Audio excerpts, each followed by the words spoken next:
ইতিহাস ভুলিয়ে আকাশ কুসুম স্বপ্ন দেখছেন এই মোহাম্মদ ইউনূস। আসলে উগ্র মৌলবাদে ভর করেছে তার মাথার উপর। তিনি ভুলে গিয়েছেন ভারত না থাকলে ম্যাপে এই বাংলাদেশটাই হতো না। আজকে আপনি ভুলে যাচ্ছেন সনাতনী হিন্দুরা সহনশীলতা জানে। যখন তারা 99টা ভুলও ক্ষমা করে দিতে জানেন, কিন্তু যখন শত্রু আসে তখন কি করেন? এই দিদি কিছুক্ষণ আগে একটা গান করছিলেন, আমি দিদি গানে গানে এই মোহাম্মদ ইউনূসকে উত্তর দিতে চাই। আমরা শত্রু এলে অস্ত্র হাতে ধরতে জানি, তোমার ভয় নেই মা, আমরা প্রতিবাদ করতে জানি। মা গো ভাবনা কেন, আমরা তোমার শান্ত প্রিয় শান্ত ছেলে, তবে শত্রু এলে অস্ত্র হাতে ধরতে জানি। তোমার ভয় নেই মা, আমরা প্রতিবাদ করতে জানি। মা গো ভাবনা কেন। আপনারা আসাম থেকে আসছেন, আসাম থেকে এসে কলকাতার মাটিতে দাঁড়িয়ে এই গানটা গাইছেন, এই লড়াইটা করছেন, এটা গোটা বাংলার মানুষ দেখছে। আমি একটা পরিষ্কার জানতে চাই, তিনি এই প্রাক্তন সেনা বলতে গিয়ে কার্যত পাগল হয়ে গেছে, পেটে গ্যাস হয়েছে নাহলে মাথা খারাপ হয়েছে, তিনি বলছেন কলকাতা ত্রিপুরা আসাম নিয়ে নেবে। এটা সম্ভব কোনোদিন? একদম না, পাগল হয়ে গেছে, পাগল হয়ে গেছে। হ্যাঁ, কি বলবেন দাদা? এই মোহাম্মদ ইউনূসের যারা চেলা চামুন্ডা রয়েছেন তারা বলছেন এই কলকাতা নিয়ে নেবো, আসাম নিয়ে নেবো, ত্রিপুরা নিয়ে নেবো। ওদের কাছে আছেটা কি? মেন হচ্ছে ওদের কাছে আছেটা কি? একবার যদি যুদ্ধ ঘোষণা করে পারবে কিছু করতে? কিছুই করতে পারবে না, শুধু মুখে ফটর করে, মুখে বড় ডায়লগ করে। আমি আলোচনায় আসবো, যারা রয়েছেন আমি এই মুহূর্তে পরিচয় করিয়ে দেব। আমার সঙ্গে রাজনৈতিক ব্যক্তিত্ব রয়েছেন, অদিতি মৈত্র রয়েছেন বিজেপির মুখপাত্র, আমার সঙ্গে রয়েছেন নীলাভ ব্যানার্জি আইনজীবী, তিনি কংগ্রেসের পক্ষে কথা বলেন, আমার সঙ্গে রয়েছেন অনেকদিন পর আবারও এসেছেন নীলাদ্রি ব্যানার্জি রাজনৈতিক বিশ্লেষক, আমার সঙ্গে রয়েছেন মানুষ সেন চৌধুরী রাজনৈতিক কর্মী। আমি নীলাদ্রিদার কাছ থেকে দিয়ে শুরু করি। নীলাদ্রিদা, গোটা বাংলার মানুষ, আসামের মানুষ, ত্রিপুরার মানুষ, আমি কলকাতায় দাঁড়িয়ে এতগুলো মানুষের সঙ্গে কথা বললাম, আসামের মানুষের সঙ্গে কথা বলছিলাম, ত্রিপুরার মানুষ বলে গেলেন, তারা বলছেন যে এটা পুরো পাগল হয়ে গেছে, ফুল ম্যাড। এই প্রাক্তন সেনা বলছে কলকাতা দখল করে নেবে, এটা কত বড় নির্লজ্জতা। না না সন্তু, ব্যাপারটা বোঝা উচিত। বাংলাদেশে সাধারণ মানুষের অবস্থা খুব খারাপ, মানুষ খেতে পাচ্ছে না, জিনিসপত্রের লাগাম ছাড়া দাম, চাকরি বাকরি নেই শেখ হাসিনা চলে যাওয়ার পর, আইন শৃঙ্খলা ভেঙে পড়েছে। মোহাম্মদ ইউনূস মনে করছেন যে কোনো দিন তাকে জনরোষে বাংলাদেশ ছেড়ে পালাতে হতে পারে। এই পরিস্থিতিতে তিনি ভারতকে শত্রু খাড়া করে, আমেরিকাকে শত্রু খাড়া করে বাংলাদেশের মানুষের নজরটা অন্যদিকে ঘোরাতে চাইছেন। কিন্তু পেটে যখন খাবার নেই, যখন পকেটে পান্তা পুরোয়, লজ্জা করে না? নুন আনতে পান্তা পুড়িয়ে যায়, তখন মানুষকে ভারত দেখে আর আমেরিকা দেখে ভুলিয়ে রাখা যায় না। যখন ভারতে আছেন নরেন্দ্র মোদী আর আমেরিকায় আসছেন ডোনাল্ড ট্রাম্প, তাই মোহাম্মদ ইউনূস আর সাঙ্গপাঙ্গরা তাই ঠক ঠক ঠক ঠক করে কাঁপছে। তারা পালাবার পথ খুঁজতে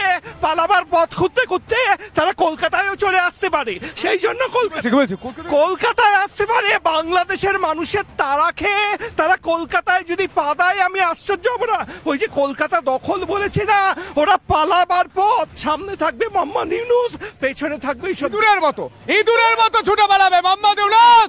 লিখে রাখুন, সন্তুপার বলছে, রিপাবলিক বাংলার সন্তুপার বলছে, ইঁদুরের মতো আপনাকে পালাতে হবে। মানুষ সেন রয়েছেন, আমি জানতে চাই মানুষ দা, আমাদের প্রাণের শহর কলকাতা, আমাদের রাজ্য, তারা বলছে নাকি দখল করে নেবে, 4 দিন 7 দিন পিছনে একটা টাইম দিচ্ছে। আমি একটা কথা বলতে চাইছি সন্তু, মহাভারতের একটা কাহিনী আমার মনে পড়ে যাচ্ছে। কুরুক্ষেত্র যুদ্ধের প্রারম্ভে দুর্যোধন একে একে প্রথমে ভীষ্ম, তারপরে দ্রোণাচার্য, তারপরে কৃপাচার্য, তারপরে কর্ণ, সবাইকে জিজ্ঞাসা করেছিলেন যে পাণ্ডবদের পরাজিত করতে কতদিন সময় লাগবে। এটা শুনে যুধিষ্ঠির জিজ্ঞাসা করেছিলেন অর্জুনকে, তখন অর্জুন একটা উত্তর দিয়েছিলেন। অর্জুন বলেছিলেন কৃষ্ণ সহায় থাকলে আমি এক নিমেষে সমস্ত কৌরব সৈন্য ধ্বংস করে দিতে পারি। তা আমরাও বলছি কৃষ্ণ সহায় থাকলে আমরা এক নিমেষে বাংলাদেশকে ধুলো করে দিতে পারি, এক নিমেষে। সহনশীলতার পরীক্ষা নেবেন না। শ্রীকৃষ্ণ তিনি 99টা ভুল ক্ষমা করে দিয়েছিলেন, 100টা ভুল কিন্তু ক্ষমা করেননি।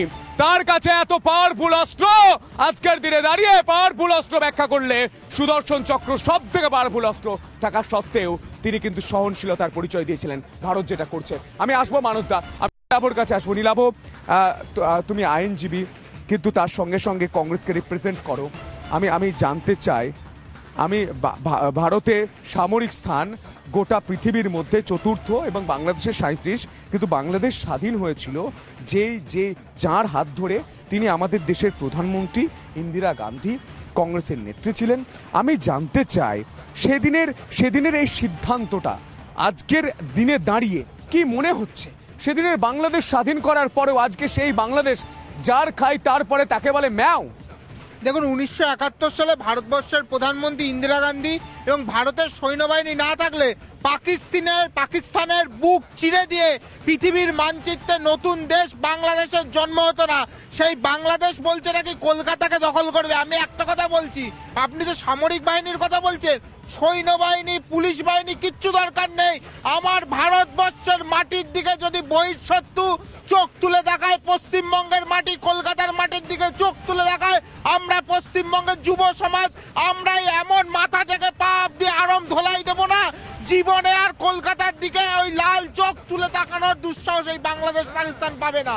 কলকাতায় আসেন, কলকাতায় খান, কলকাতায় এখানে কেনাকাটা করতে আসেন। আমি যেখানে দাঁড়িয়ে রয়েছি আমার ভিডিও জার্নাল দেবু দেখাবে এই যে ধর্মতলা পাশে নিউ মার্কেট, এখানে আপনারা আসেন, ঘুরতে আসেন, কলকাতার শহীদ মিনার দেখতে আসেন, কলকাতার ভিক্টোরিয়া দেখতে আসেন, হাওড়া ব্রিজ দেখতে আসেন, এখানে কয়েকদিন থাকেন, ঘোরেন, বেকার চিড়িয়াখানা দেখেন।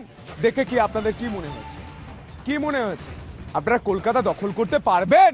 আরে মাছের কাঁটাটা পর্যন্ত আপনারা খেতে পাচ্ছেন না, কাঁটা সবজি খেতে হচ্ছে, বাজার দর কোন জায়গায়, আর যার খায় তারপরে তাকে বলে ম্যাও।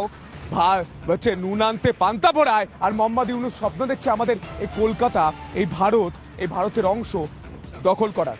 তার প্রাক্তন সেনা যিনি লন্ডনে থাকেন কয়েকদিন আগে এসেছেন এই তালে গোলে ঘোলা জলে মাছ ধরতে, তিনি এইসব হুমকি দিচ্ছেন। শুনুন, আজকে মোহাম্মদ ইউনূস 174 জন জঙ্গিকে নিঃশর্ত মুক্তি দিয়েছে। তিনি একটা জঙ্গি সামরিক বাহিনী গঠন করছে বাংলাদেশের বুকে। তিনি স্বপ্ন দেখছেন 20টা যার ট্যাঙ্ক, যুদ্ধ ট্যাঙ্ক, যার 2টো মাত্র সাবমেরিন, যার 73টা হেলিকপ্টার, সেটা নিয়ে নাকি 1,63,000 সামরিক বাহিনী বাংলাদেশের, সে নাকি ইন্ডিয়া দখল করবে। আবার শুধু নয়, আমেরিকাও পর্যন্ত চোখ দিয়েছে। বাংলাদেশের উগ্র একটা জঙ্গি সংগঠনের তিনি নেতা হতে চাইছেন, বাংলাদেশকে ধূলিসাৎ করতে চাই। পাকিস্তানে তো হতে চেয়েছিল। পাকিস্তানের অবস্থা কি?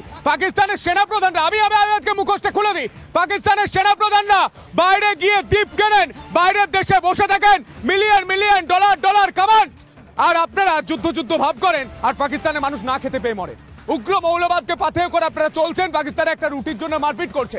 গোটা বাংলাদেশের মানুষ এই মুহূর্তে শুনছে, আমরা বাংলাদেশে এই মুহূর্তে রিপাবলিক বাংলা, সনাতনী হিন্দুরা এবং বাংলাদেশিরা যারা দেশকে ভালোবাসে, তারা রিপাবলিক বাংলা সবসময় চালিয়ে রেখেছে। তারা দেখছে যে বাংলাদেশ নিয়ে রিপাবলিক বাংলা কি খবর করছে, অনেকেই চোখ জ্বলছে, অনেকের গা জ্বলছে, অনেকে অনেক কথা বলছে, কিন্তু আমরা এই তথ্য পৌঁছে দিচ্ছি বাংলাদেশিদের কি হবে যারা এই দেশটাকে ভালোবাসে।